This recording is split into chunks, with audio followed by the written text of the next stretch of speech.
Right, more people are finding inspiration in the kitchen while they scroll online, and if you plan to try out some recipes from social media this Thanksgiving, we want to make sure you are staying safe. Now, here with what you need to know this morning is Dr. Eric Walsh from the Hartford Healthcare GoHealth Urgent Care. Good morning. Good morning. Thank you for joining us. Glad to be here. Thank you. So the people need to know safety tips this morning. We want to make sure everyone enjoys their meal and they don't end up seeing you guys at the urgent care. First up, people may be taking to social media to try out some new TikTok recipes. What can you tell us about just making sure you're staying safe when you're trying out a new recipe you see online? One of the things that we've seen is that there's an increase in the use of air fryers with these things. And people don't often think about it, but an air fryer is like a miniature oven. Mm-hmm. They get up to 375, 400 plus degrees. I love mine. I used it last night. They're amazing. I use them too. But if you're not careful, you can get burned, or a child can get burned. Ooh, okay. You stick your hand in there too fast and pull things out.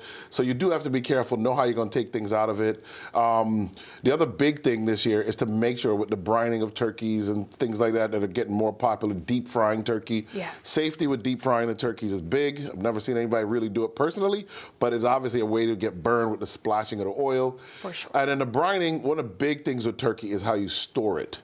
And we always recommend you put it on the bottom shelf of a refrigerator so that if there are drippings, it doesn't contaminate other foods, because there's a risk of things like salmonella with turkey. Mm-hmm. Clean your countertop well.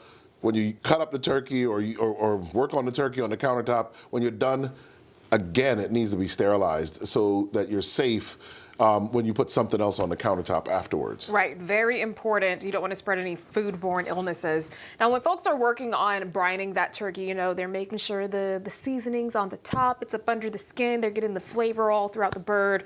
But we want to make sure it's being stored at a safe temperature. So what is that temperature? So once you pull it out of the freezer, your regular refrigerator setting is a good setting. If you put it in the refrigerator just to store it after it thaws, or even too thawed if you take it out a couple days early. So that normal refrigerator temperature is fine. Where people go wrong is putting it in like a ice cooler, where the temperature is going to change drastically pretty quickly as the ice melts. So that's what you don't want to do. Okay, all right. Now, what about our plant-based folks? What do they need to be on the lookout for? So I try to do plant-based myself. I think this is one of the best things you can do this holiday. But make sure, one, they're great substitutes. So you can go into Whole Foods, Stop and Shop, ShopRite. Amazing substitutes that you can buy, the tofurkeys and stuff. People like to pick on them, but they actually are quite good nowadays.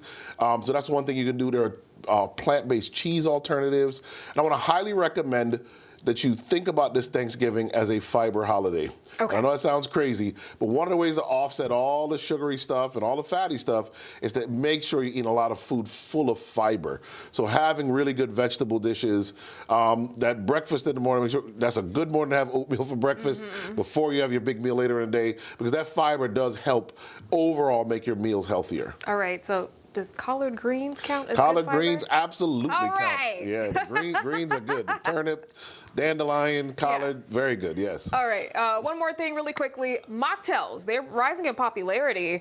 What do folks need to know about the mocktails? Well, I would say, first of all, one of the big things we worry about as physicians in ERs and urgent cares is car accidents and drinking-related injuries, which Thanksgiving weekend is the highest of the year for a weekend.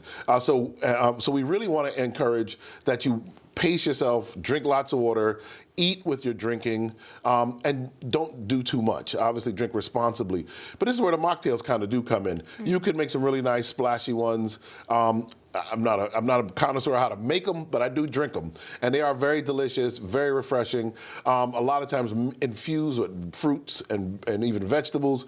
Very good for you. And so the mocktail is a good thing to do this year. And the nice thing about it is the kids can participate with you on a mocktail. Yes, that's right. Don't be afraid of the mocktails. All right, thank you so much for joining us, and I hope you have a great holiday. Thank you. You guys stay safe out there. We're gonna